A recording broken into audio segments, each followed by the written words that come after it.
This is Malaysia. If you look closer, this is Teluk Intan. Now zoom in a bit more. As you can see, there is a snake-like shape over here. This is a point where the Perak River created an expo lake. You'll know why this is important to know. This is Menara Kodok. You'll meet it when you enter Teluk Intan. It is its main attraction point because of its location and the Perak River beneath it. Yup, the tower started leaning.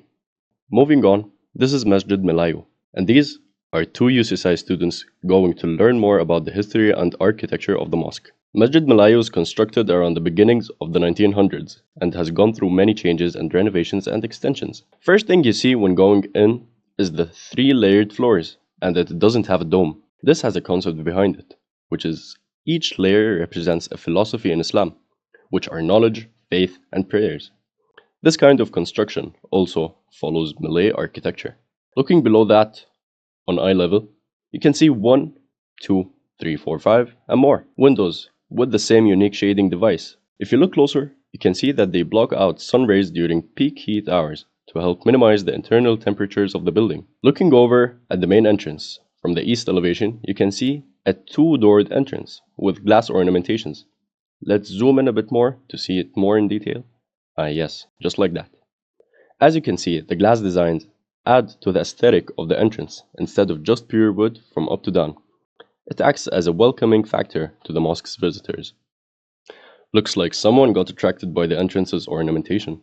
Let's go inside. Looks like there's someone here. Walaikum salam. This is Mr. Muhammad. He's the person in charge of maintaining and organizing the mosque events. He also knows a lot about the mosque, as he has been told stories passed down by previous generations.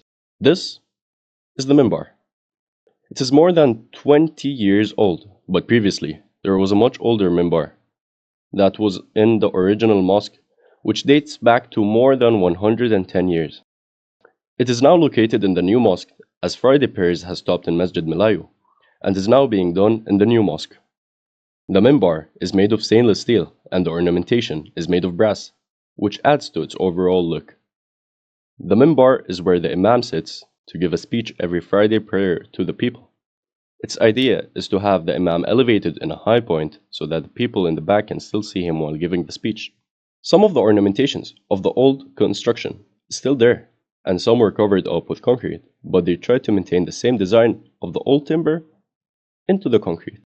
This action was part of the 1956 expansion, which was done due to the increasing number of attendants and due to the concern over the structural integrity of the building. This expansion viewed many changes over the overall facade of the building from the exterior, and many changes from the interior, like the columns and the ornamentations, and also the color of the interior walls were changed from yellow to light blue.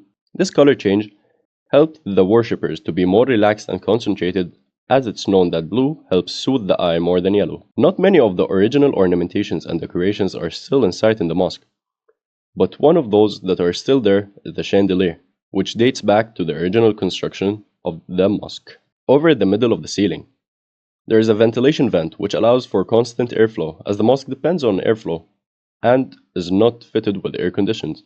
The mosque is well ventilated from all sides, from windows to ventilation holes or pockets in the walls, and this specific air vent in the ceiling. This is the ablution area in the back of the mosque. It is where the worshippers perform wudu before they start praying. It is a large water fountain with constant water flow to always maintain clean water. After the ablution area, there is a separation wall with ornamentations to act as a partition wall and not to close off the area completely, to allow for airflow in and out of the area.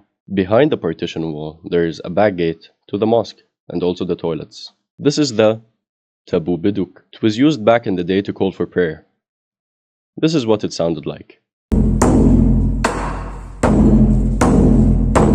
The surrounding buildings of the mosque included Madrasa Aziza, but it is not functional as a school anymore, but as a learning center.